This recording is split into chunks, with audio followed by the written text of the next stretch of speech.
Mesdames et messieurs, bienvenue au 19h30, voici les titres. Les partis politiques en lice pour les élections législatives ont procédé au tirage au sort en vue des différents passages dans les médias du service public.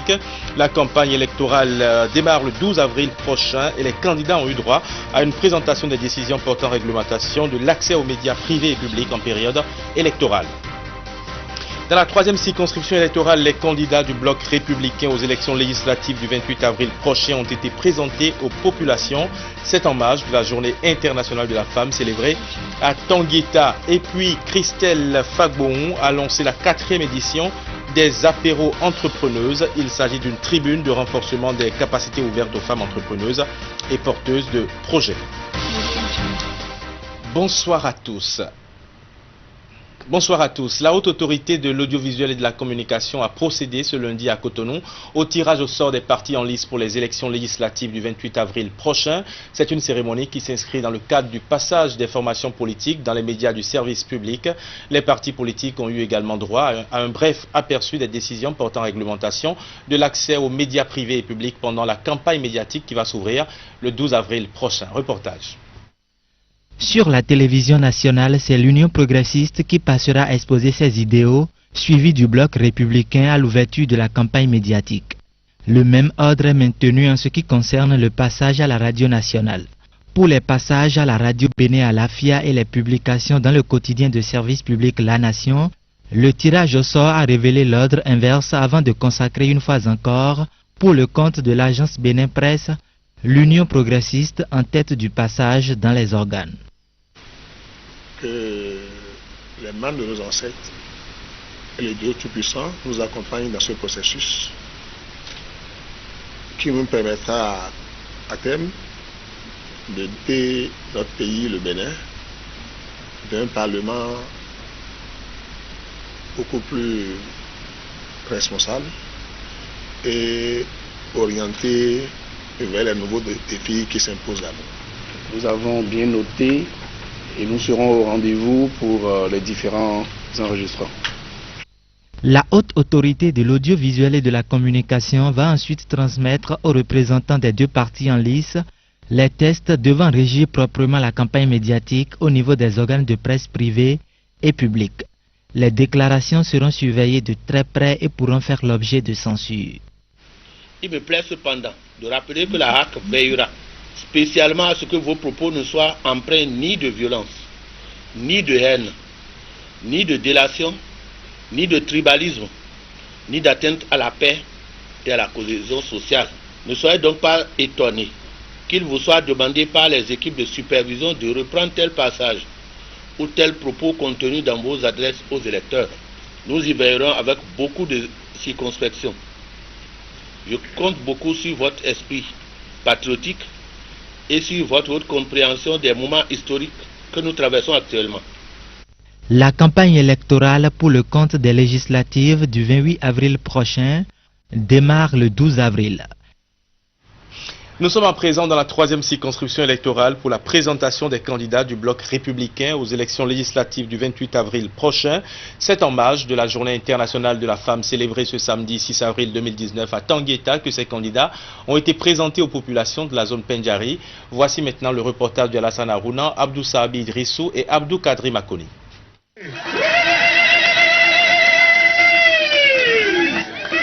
Vous le voyez là, la fin et le début. Voici les candidats qui devront défendre dans les tout prochains jours les couleurs du bloc républicain aux élections législatives du 28 avril 2019 dans la troisième circonscription électorale.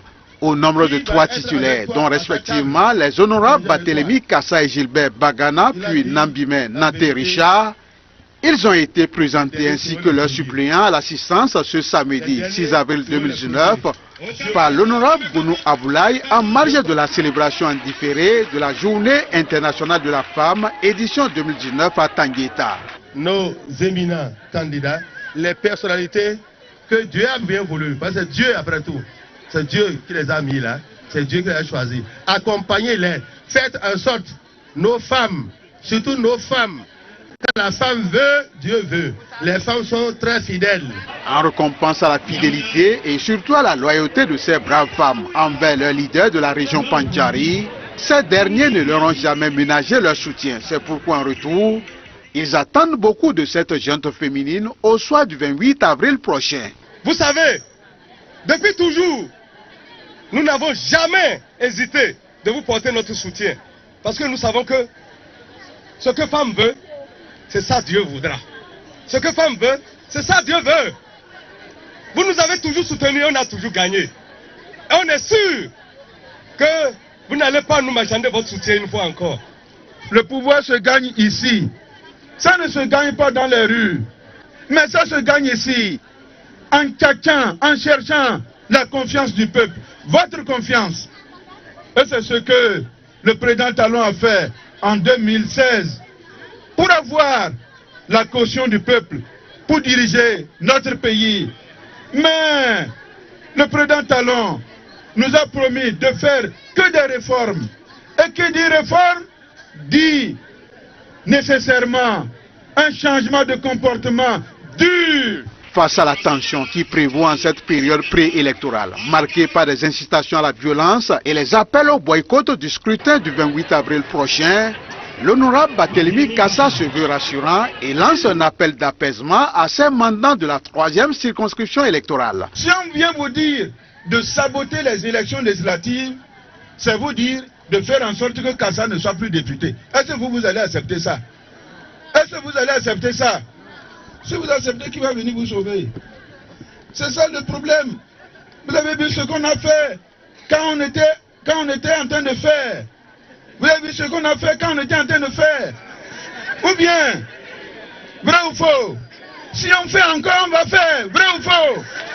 Voilà. C'est ça notre rôle. Pas comme un coton. Pas comme un coton.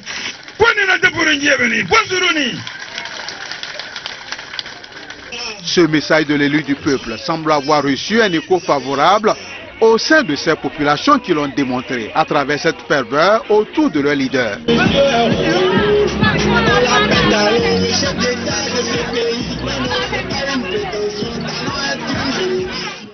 Et comme vous pouvez le constater, les différents candidats mettent déjà en place leurs différentes stratégies à quelques heures du démarrage de la campagne électorale. Barthélémy Kassa et Gilbert Bagana, par exemple, ont rencontré le vendredi dernier à Porga les membres des différentes coordinations communales du bloc républicain dans la 3e circonscription électorale. Plusieurs points étaient inscrits à l'ordre du jour. On suit le reportage. Est-ce qu'il n'appartient pas à un quartier?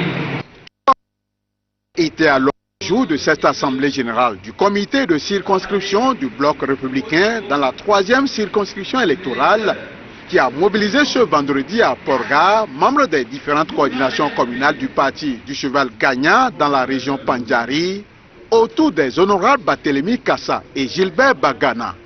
Il s'agit entre autres de l'analyse de l'actualité politique nationale en cette veille des élections législatives, l'examen des stratégies de campagne pour faire carton plein au soir du 28 avril 2019 et la mise sur pied d'une équipe de campagne au niveau de cette circonscription composée des communes de Bukumbe, de Kobli, de Materi, puis de Tangueta.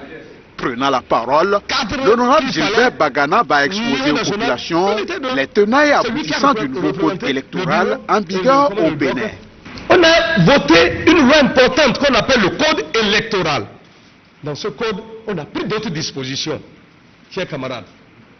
On a remarqué qu'il y a des partis qui vont s'asseoir dans les circonscriptions électorales pour nous sortir les députés. Or, la Constitution dit on n'a pas un député de circonscription électorale. Quand bien même l'organisation des élections se fait par circonscription électorale, quand tu es élu, tu es un député national. Donc, on a dit pour éviter cette tricherie, cette manière d'aller, de cultiver le régionalisme, même le sectarisme, on dit, même si vous êtes fort dans votre circonscription électorale, il faut être dans un parti fort. Et ce parti doit être dans tout le pays, doit être représenté dans toutes les circonscriptions électorales. Dans ces conditions, l'application rigoureuse des tests de ce nouveau code électoral ne devrait souffrir d'aucune contestation. Dans une république, qu'il y en a qui décident de ne pas obéir aux tests et d'utiliser des moyens de pression pour obliger l'administration à se plier à leur volonté, ça ne fait pas rationnel. Ça ne fait pas rationnel. Laisser la politique de côté, se conformer aux thèses de la République pour venir m'affronter, pour venir affronter le bloc républicain dans la 3e circonscription électorale. Le Bénin reste un pays de paix et un modèle de démocratie dans la sous-région, dira l'honorable Barthélemy Kassa, qui va ensuite exhorter les populations à la sérénité. Par rapport aux attentes du peuple, tous les déchirements en haut là, est-ce que le peuple en a besoin? Le peuple veut le paix et la sérénité. Est-ce qu'on s'en occupe? C'est ça qu'il faut faire. C'est pour ça qu'il faut vraiment aller partout expliquer à nos parents qu'il faut être serein. Au thème de ces assises et après concertation des différentes délégations, une forte équipe de campagne, véritable machine électorale, a été mise sur pied avec pour feuille de route de ratisser large et rallier les indécis à leur cause pour qu'au soir du 28 avril 2019, les 3 sièges de la circonscription électorale soient aux couleurs du cheval gagnant. À Cotonou, plus précisément au Palais des Sports de Kourounou, c'est une brave femme qui a rejoint la rupture. Autrefois membre des forces Cori pour un Bénin émergent, elle choisit désormais se battre sur le terrain politique aux côtés des partis proches du pouvoir. Sa déclaration de soutien a été faite ce samedi. Nagui Balagbe et Anselme Ongué. À 2016, nous étions Miss Cori. Mais à partir de ce jour, nous sommes devenus Miss Talent. Et ceci n'est guère un rêve. Miss Cori se mue en Miss Talon et avec elle toute la foule d'Amazon Cori afin que jamais la cause ne soit trahie. La même qui l'a poussé à jeter successivement son dévolu sur le général Mathieu Kérékou de regretter mémoire, puis sur Boni Yahi. Et maintenant que le gouvernail a changé de main, Patrice Talon, pourquoi pas? Et la lutte continue. Nous avons le devoir citoyen de l'accompagner dans la réalisation de cette mission divine dont il a la charge.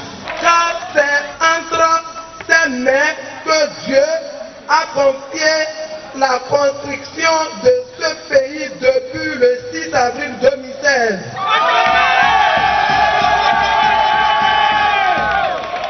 Voilà qui est on ne peut plus clair. Et pour traduire ce soutien dans les actes, un geste simple des postures et des attitudes, le 28 avril, en ligne de mire. J'invite, après cette mise au point, tous ceux qui sont en âge de voter à sortir massivement le 28 avril pour voter pour le candidat de son choix pour permettre au président Patrice Talon de disposer de la majorité des députés pouvant lui permettre de réussir son œuvre de construction de notre nation. C'est en somme un choix de raison dicté par l'impératif de développement pour améliorer le quotidien des Béninois et la conviction claire que les choix opérés depuis 2016 augurent d'un lendemain véritablement meilleur à Miss Talon de jouer sa partition.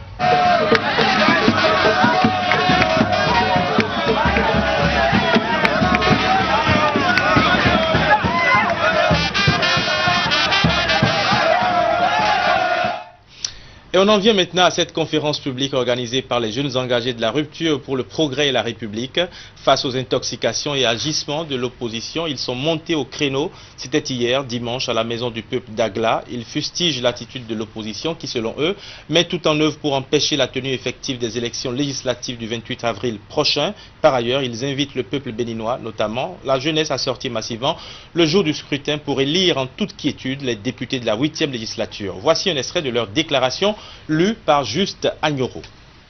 La JRPR, par ma voix, félicite la jeunesse béninoise pour son attitude responsable face aux hésitations à la violence, à la haine et à la désobéissance civile. Vous étiez peu nombreux à répondre à cet appel à marcher sur les institutions de la République. Sachez que ce comportement vous honore et montre votre maturité. Désormais, nous devons nous passer ce mot. Plus personne, oui, plus personne ne sortira dans les rues pour aller contre les réformes initiées par le Parlement. Chers jeunes, à l'occasion de la 3e fête de la rupture, du 3e anniversaire de la rupture, c'est le lieu de rappeler que le président Patrice Talon a engagé pour notre pays, pour nous, pour la postérité, des réformes qui nous délivrent de la méforme républicaine.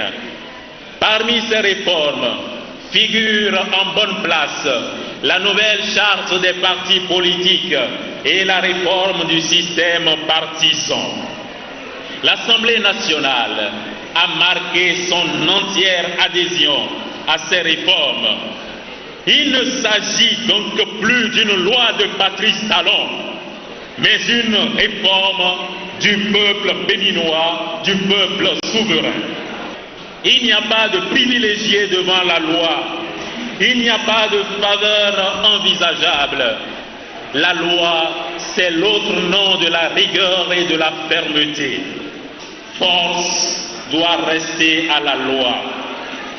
Chers jeunes, le 28 avril prochain, nous irons tous aux urnes pour élire nos représentants.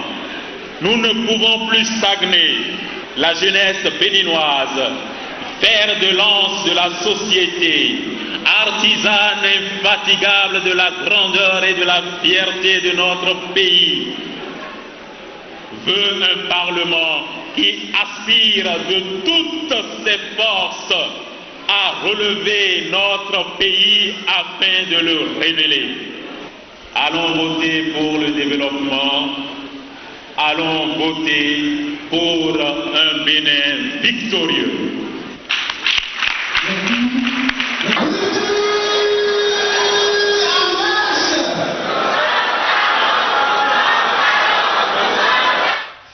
Dans l'actualité, 18 000 candidats pour le BEPC et 9 000 pour le baccalauréat dans le littoral planchent depuis ce lundi. C'est un examen départemental initié par le ministère de l'enseignement secondaire à travers la direction départementale de l'enseignement secondaire technique et de la formation professionnelle.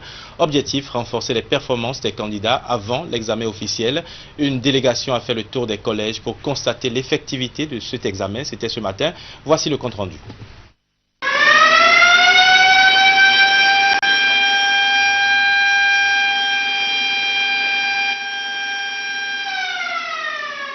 « 8h00 ce lundi 8 avril à l'école Père Pierre de Cotonou. Des apprenants d'une part, candidats au brevet d'études primaires du second cycle et d'autre part, des candidats à l'assaut du premier diplôme universitaire. Ils planchent pour un exercice académique. Il s'agit d'un examen blanc pour évaluer les acquis jusque-là. Ce que nous avons l'habitude d'observer, c'est que nos résultats scolaires tournent autour de 30%, 40%. Ce qui n'est pas du tout bon pour un système éducatif national.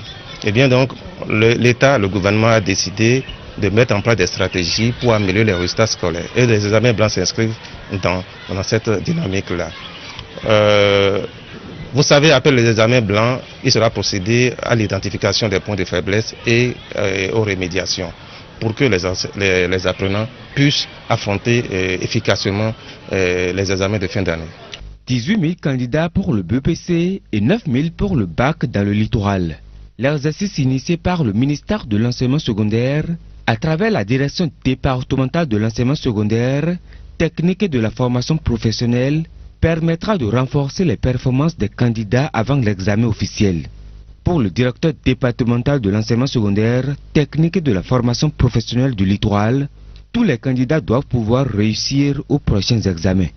On est en train de réfléchir sur les modèles de collège.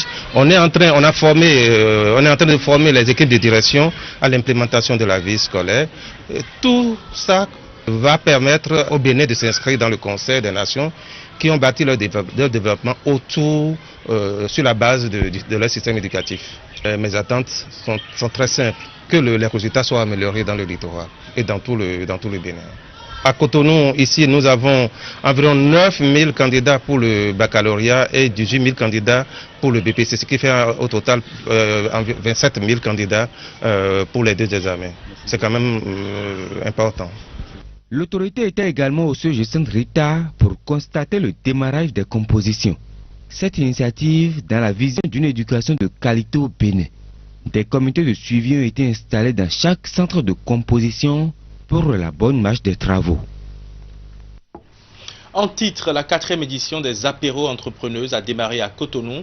Le top a été donné par la promotrice Christelle Fabon. Il s'agit d'une tribune de renforcement des capacités ouvertes aux femmes entrepreneuses et porteuses de projets. La finalité est de les outiller afin que les actions futures concourent à la prospérité de leurs entreprises. Une initiative soutenue par l'Agence nationale pour l'emploi. Voici le reportage de Wahab Alikpara et Elvis Tonoukouin. Les apéros entrepreneuses est un creuset de femmes porteuses de projets novateurs et désireuses de mieux s'outiller pour gravir les échelons. Et la 4e édition de cet exercice pédagogique vient à point pour renforcer les capacités des femmes entrepreneuses. Un choix délibéré mais qui est parti d'un constat. J'ai remarqué en fait que les femmes ont un faible estime d'elles-mêmes.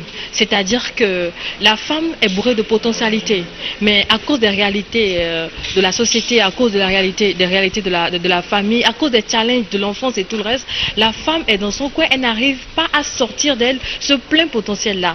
Donc c'est un creuset quand même où on se donne la main pour véritablement se challenger, se booster afin d'y arriver, afin de faire ressortir de nous les potentialités que le Créateur a mis. Voilà.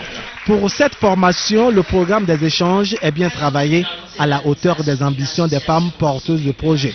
Une équipe bien avertie des questions entrepreneuriales et de leadership a fait le déplacement pour partager avec les participantes les méandres et les secrets d'une entreprise prospère. Et pour cette édition-ci, on organise un business week-end. Et le business week-end, c'est quoi? Ce matin déjà, comme vous le voyez, il y a des séances de formation et de coaching, notamment sur la charge mentale. Comment est-ce qu'une femme peut se prendre en charge psychologiquement, savoir gérer sa maison, son entreprise, faire des fichiers par rapport à chaque chose qu'elle gère. Et après ça, il y a notre guest de la Côte d'Ivoire qui est certifié Maswell, qui nous parlera du business shift, c'est-à-dire passer de l'étape actuelle à une autre étape. Il y aura un trophée qui s'appelle le trophée BBL où on va décerner des trophées à des catégories de femmes données qui sont une inspiration pour la génération à cette période-ci de l'année. Après, il y aura le gala proprement dit. Cette 4e édition des apéros entrepreneuses a reçu le soutien de l'Agence nationale pour l'emploi qui partage d'ailleurs la vision de tous les créateurs de richesse et d'emploi.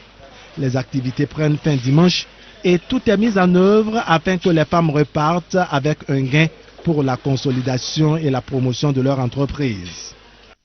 Et pour finir ce journal, la ville de Oloudoua a un nouveau roi. Sa Majesté Aladjaché Onikoyi Abesan VI succède à son frère aîné, précédemment roi de la communauté Yoruba et qui a rejoint les ancêtres. La cérémonie d'intronisation s'est déroulée samedi au stade Charles de Gaulle de Porto-Novo en présence d'une forte délégation des Yoruba du Nigeria, de leurs représentants, rois et autorités politiques et administratives de la ville de Porto-Novo. Le point.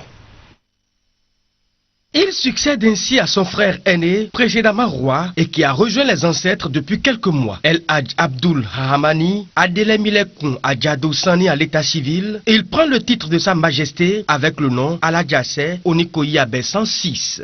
Depuis l'annonce de notre cher papa, le défunt roi, El Hadj Abdou Yakin, la famille royale a choisi un nouveau roi. Et nous, en tant que dignitaires de la cour royale, nous avons terminé le choix. Il y a beaucoup de rois qui sont venus de l'étranger. Il y a beaucoup de rois qui sont venus également de la sous-région. Nous avons remarqué surtout les rois les plus importants du Yoruba Land, à savoir les vrais fils, les descendants des aînés de Oduduwa. La vacance au trône de la communauté des Ekaro Edjiri est donc terminée à Porto Novo. Trait d'union entre les fils et filles d'Oduduwa et les autres peuples, puisque la responsabilité lui incombe de poursuivre les chantiers hérités de ses prédécesseurs. Le conseil municipal de la ville de Porto Novo soutient de premier rang, par la voix de son président, dit beaucoup espérer du nouveau souverain. Majesté El Haj Abdul Hahamani Ade Rebilekni Ajdado Sani. Aujourd'hui, vous êtes le nouvel ambassadeur de la ville d'Adiaké auprès des fils et filles d'Oduduwa de par le monde et en particulier au Nigeria. Emboîtez donc le pas de votre prédécesseur Onikoyi Abesan Sek, grâce à qui la coopération entre l'État de Chou et la ville de Porto Novo a commencé. Faites alors de votre cheval de bataille le renforcement et le raffermissement de cette coopération naissante, puis son élargissement vers les 8 autres États Yoruba du Nigeria. Événement de portée historique et culturelle pour d'une part la ville de Porto Novo et d'autre part pour les descendants d'Oduduwa d'ici et d'ailleurs. Ils n'ont pas manqué d'honorer de leur présence cette intronisation qui a eu pour cadre le stade Charles de Gaulle de Porto Novo. Si on sait d'où on vient, facilement on peut aller de l'avant. Je crois que c'est ce qui se passe en ce moment aujourd'hui. Aujourd'hui, on a intronisé le roi de Porto Novo. De l'autre côté aussi, il y a des rois, il y a Apopo, il y a Ketu, il y a Tchabé. Il faudrait que tout cela puisse se mettre ensemble pour valoriser notre culture. Parce que de nos jours, la plupart de nos enfants, ils oublient leur culture. Nous sommes Yoruba, ça fait partie de notre culture. Ce que nous célébrons aujourd'hui, on devrait pouvoir le faire depuis longtemps. Mais il n'est jamais trop tard pour le faire. On a commencé aujourd'hui. Et comme on dit chez nous en Yoruba, la tâche qui attend le nouveau roi est immense, reconnaît le président du comité d'organisation de cette cérémonie. Son souhait est que Sa Majesté Aladjassé Onikoyi Abesan VI redimensionne le travail royal afin que les pans de la culture yoruba écorchée soient revus pour une meilleure assimilation par la communauté Ekaro Edjiri. Voilà, mesdames et messieurs, c'est la fin de ce journal. Merci de m'avoir suivi. On se retrouve demain.